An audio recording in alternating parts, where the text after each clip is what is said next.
pausa vamos a hablar un poco sobre el transporte y está con nosotros Paola Lasarte, ella es exministra de Transportes y Comunicaciones. Recordemos que ella también estaba antes o fue predecesora de quien ahora pues ocupa la titularidad del MTC, el ministro Raúl Pérez Reyes. Bienvenida, gracias por acompañarnos, Paola. Gracias, Maritza, por la invitación. Paola, antes quisiéramos saber también tu opinión sobre este cambio que se ha hecho en la cabeza del gabinete, ¿no? Finalmente ya se nombró al nuevo presidente del Consejo de Ministros, va a ser Gustavo Adriancén, a quien lo recordamos mucho por haber quizás perdido un poco los papeles en esta audiencia de la CIT cuando algunos protestantes estaban reclamando por los muertos de Dina Boluarte, ¿no?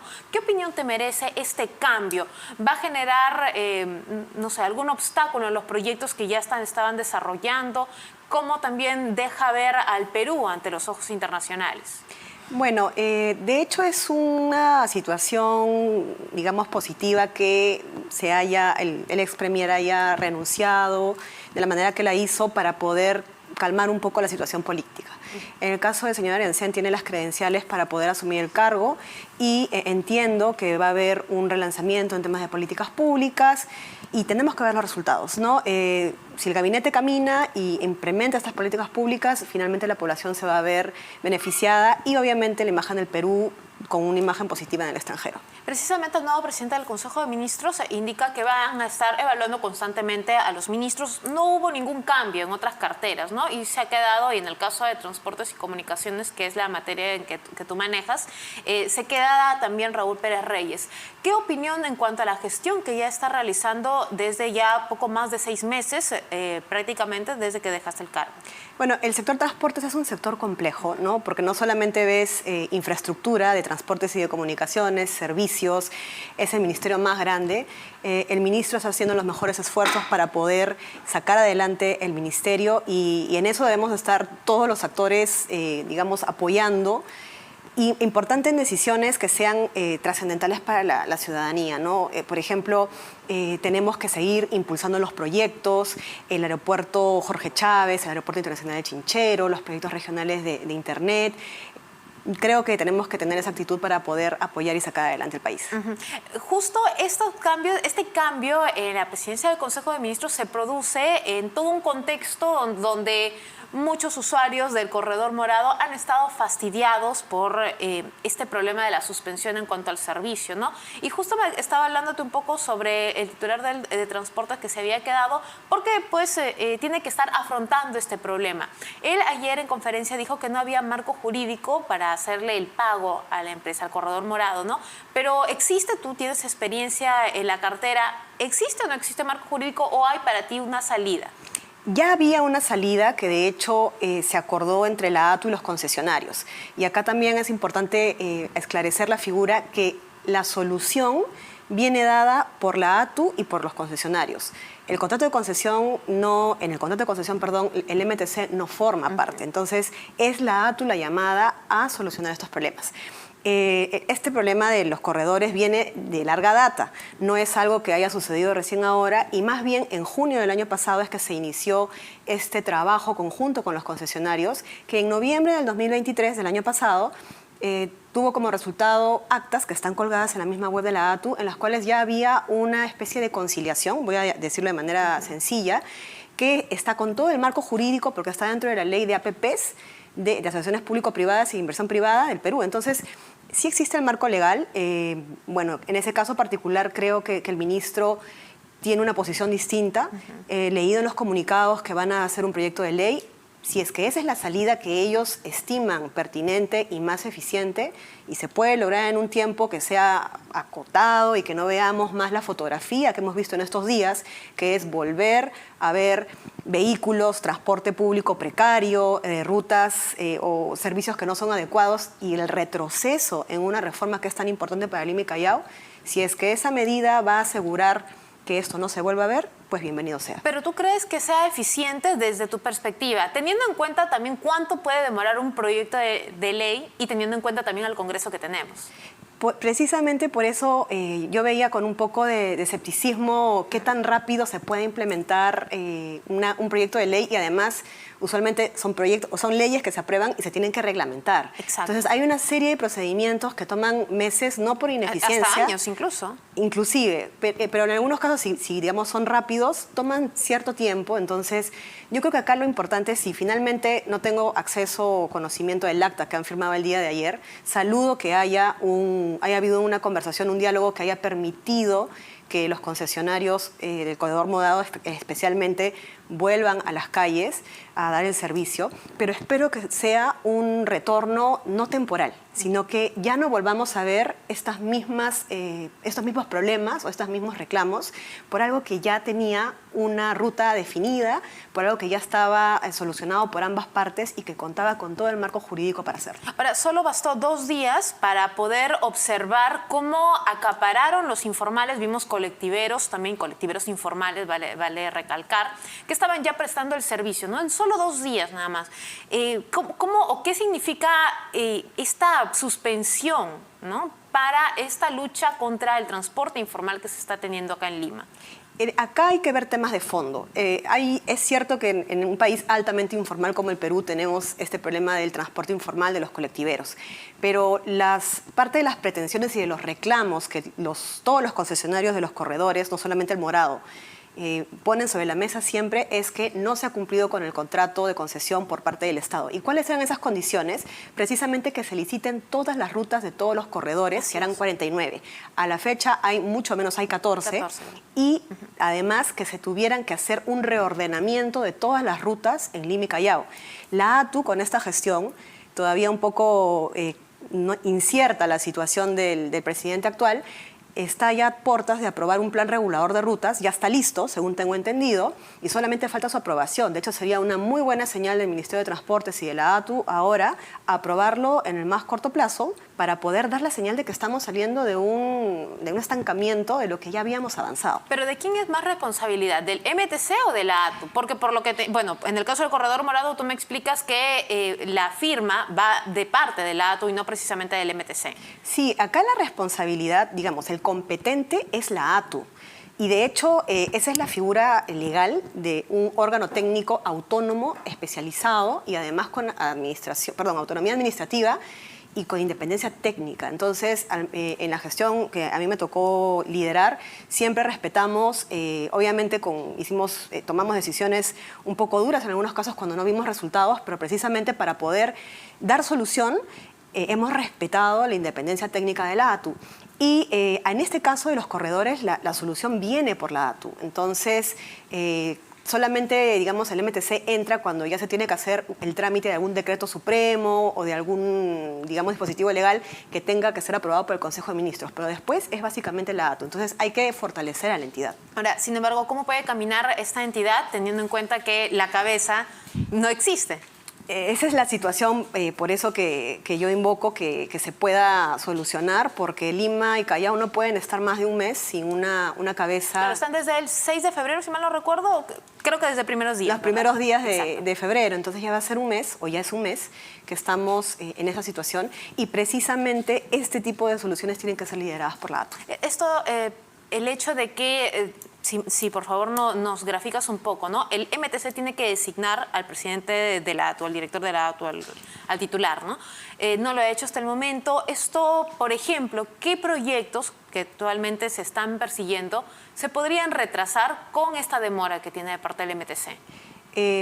Quien designa, bueno, la propuesta la hace el MTC, pero quien designa al presidente de la ATU es la presidenta, es una resolución suprema. El tema es de que los requisitos para este perfil son muy específicos, entonces me imagino de que están teniendo problemas en encontrar un reemplazo, pero igual para tomar decisiones así se tiene que tener rápido una solución. Entonces, yo creo que esta situación de incertidumbre no le hace bien a la ciudad. ¿Y qué proyectos son los que se pueden retrasar? Bueno, ni siquiera proyectos. O sea, para empezar, situaciones como estas pueden haber sido perfectamente evitadas si no estuviésemos en esa situación, al menos al nivel, digamos, público, mediático que se ha visto.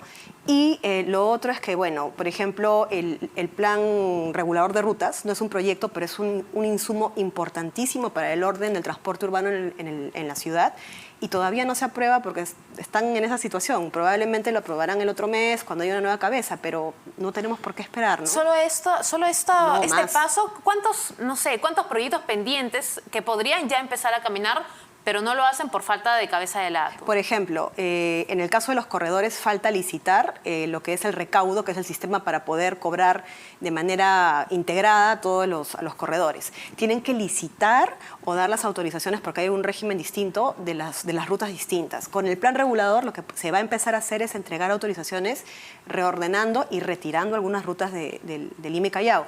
La línea 3 y la línea 4 también es competencia de la ATU. Entonces, hay acá muchos proyectos. La ampliación norte del metropolitano, si bien es cierto, está siendo subsanado en las observaciones por la Municipalidad de Lima por un convenio, pero también el trabajo de recibirlo y no solamente recibirlo, sino de sacar adelante esto en el menor plazo, por más que ya se han abierto estaciones de manera parcial, pero ya tener los 12 kilómetros completos va a depender mucho de la relación, el trabajo que tenga la ATU con la Municipalidad de Lima. Entonces, si tenemos una entidad que está descabezada, Ajá, un mes que perdemos por lo menos, y eso resta tiempo. ¿Y hay proyectos en riesgo quizás? Bueno, es que todo está, digamos, si no se toman decisiones ahora, probablemente va a haber algún retraso. Un mes no es poca cosa, entonces esperemos de que ya se tomen decisiones, esperemos que el transporte público de Lima y Callao pueda ser relanzado, que se continúen las políticas públicas que se había emprendido desde una gestión que empezamos con la señora presidenta y que ha tenido como resultados, por ejemplo, tener la puesta en operación de los primeros kilómetros de la línea 2, entre otros proyectos, ¿no?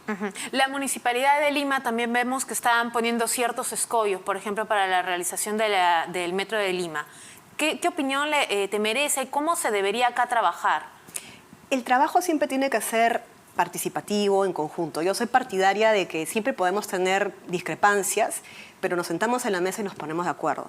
Y el alcalde de Lima ha mostrado, en este caso, la predisposición de poder trabajar, obviamente sí considerando que no hay que maltratar a los limeños y chalacos también, en lo que son los cerramientos de la obra. Ya ha habido un acuerdo, de hecho, fue más público, digamos, en la gestión del ministro actual.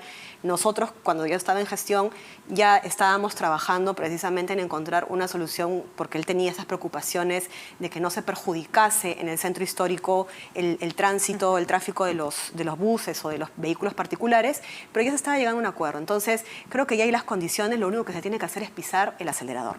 Cambiando un poco de tema y hablando un poco sobre este nuevo aeropuerto, el nuevo aeropuerto Jorge Chávez, que va a estar listo el 18 de diciembre, si bien es cierto todavía estamos lejanos de esa fecha, pues en un abrir y cerrar de ojos los meses pasan bastante rápido y todavía las vías de acceso no están listas, ¿no? ¿Qué es lo que falta aquí? ¿De quién es responsable? ¿Qué es lo que se proyecta para esto? Acá la condición, digamos, habilitante necesaria para poder tener el acceso al nuevo terminal Jorge Chávez es el puente Santa Rosa. Este puente ha venido retrasado por varios años y por gestiones anteriores. Y el ministro dice que van a poner un provisional, incluso ni siquiera la obra. Fue una decisión que tomamos durante mi gestión de implementar 2 puentes modulares que tienen la misma funcionalidad de un puente definitivo y poder con eso, digamos, en los tiempos que teníamos para que empezase la operación del nuevo terminal, poder cumplir. Sin embargo, hay varios temas que se tienen que hacer y acá el llamado a liderar esto es el Ministerio de Transportes porque es el sector, digamos, más interesado en que este proyecto camine, pero todas las entidades del sector del Poder Ejecutivo, en lo que son licencias, autorizaciones que se tengan que dar para, por ejemplo, los planes viales que se tienen que hacer para los puentes modulares que se van a instalar, tienen que ser en el tiempo más célere. Entonces, acá el Ejecutivo se tiene que poner, y acá el MEF, por ejemplo, puede ayudar muchísimo, en un modo operación del aeropuerto Jorge Chávez.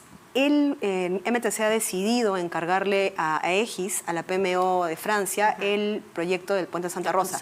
Imagino que después irán sincerando o haciendo público cuáles van a ser los cronogramas, porque es bueno saber cuándo es que se espera tener digamos, el puente definitivo.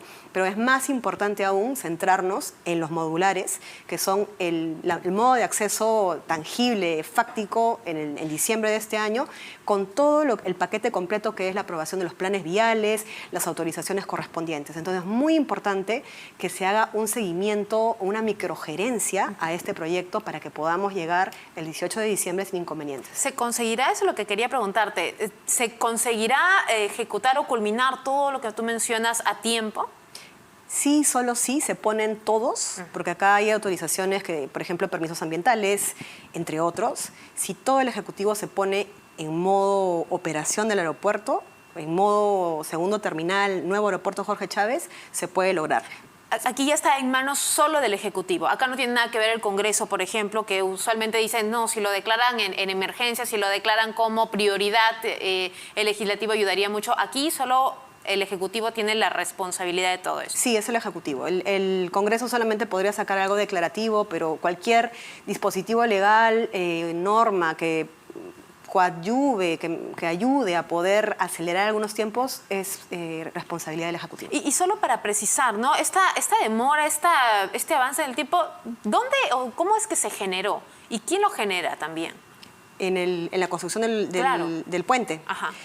Este puente en realidad debió haber sido licitado en 2019. O sea, estamos hablando de un retraso de inclusive gestiones presidenciales más atrás.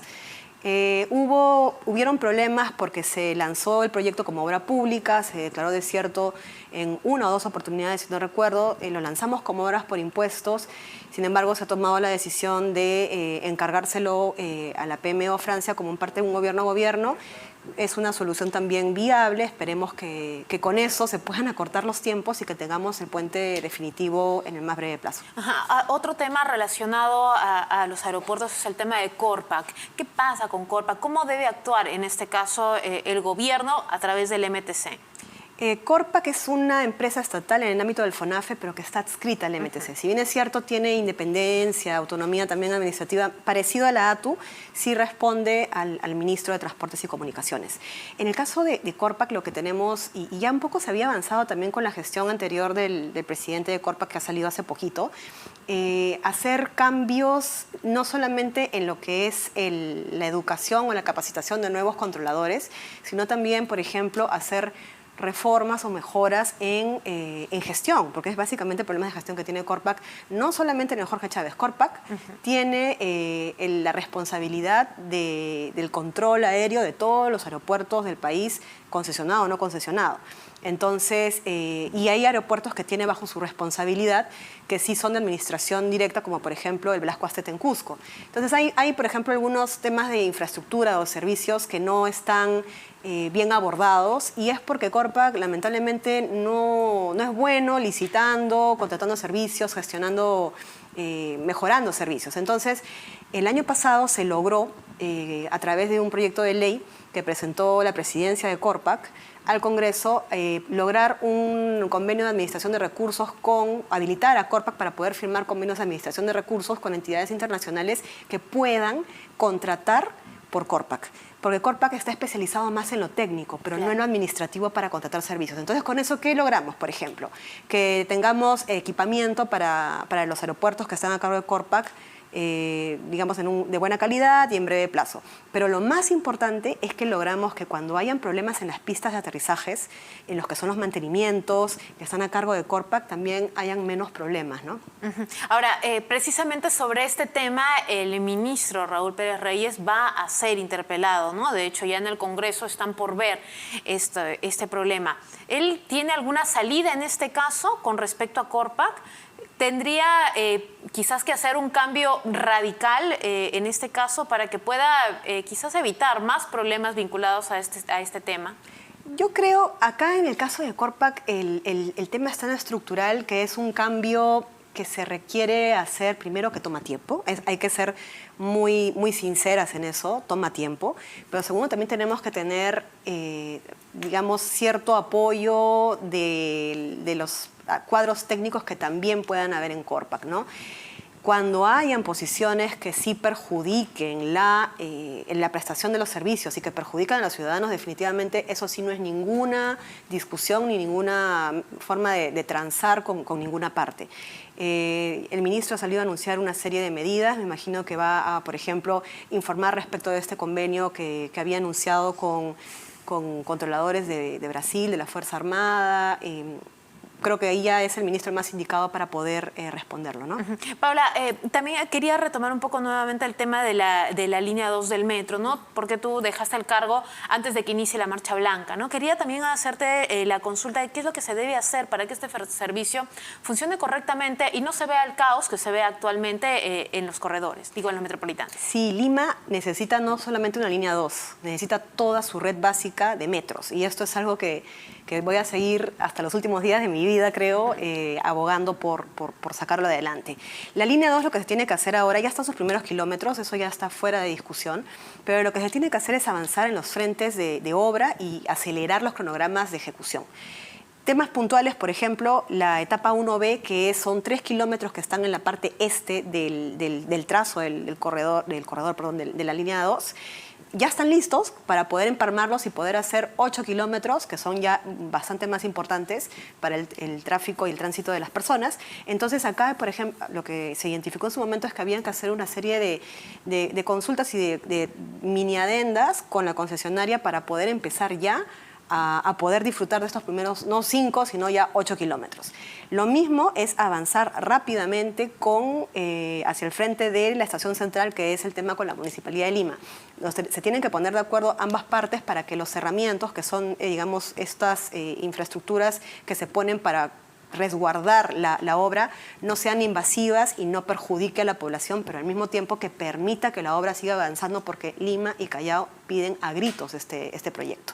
Entonces, acá es básicamente microgerencia, es estar detrás de la concesionaria para que siga avanzando, mucha coordinación con las entidades que tienen, digamos, participación o están involucradas en el proyecto.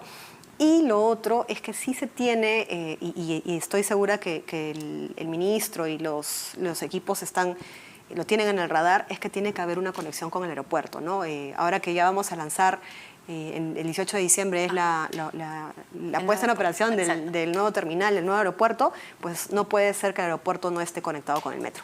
Perfecto, Paola, te agradecemos, pero antes de cerrar la entrevista queríamos también tu reflexión, porque este viernes es el Día Internacional de la Mujer, se conmemora esta lucha que hemos tenido pues en toda la historia, y quería saber tu reflexión en cuanto a la participación de la mujer en el escenario político. Tú no solo has sido ministra, también pues has postulado, ¿no?, a un cargo público, creo que era la regiduría de Miraflores. ¿Qué opinión o qué aprendizajes has tenido a lo largo de toda tu carrera y con respecto a este tema, obviamente? Muchos aprendizajes. A las mujeres no nos es fácil, no competimos en las mismas condiciones en el mercado laboral, en la vida política o pública. No se nos mide a veces con la misma vara.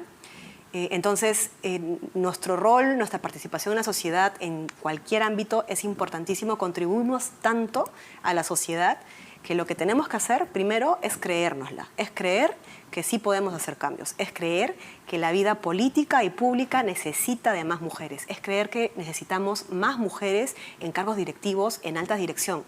Las mujeres no solamente somos buenas asistentes, no, somos buenas gerentes, somos buenas autoridades, somos buenas ministras también.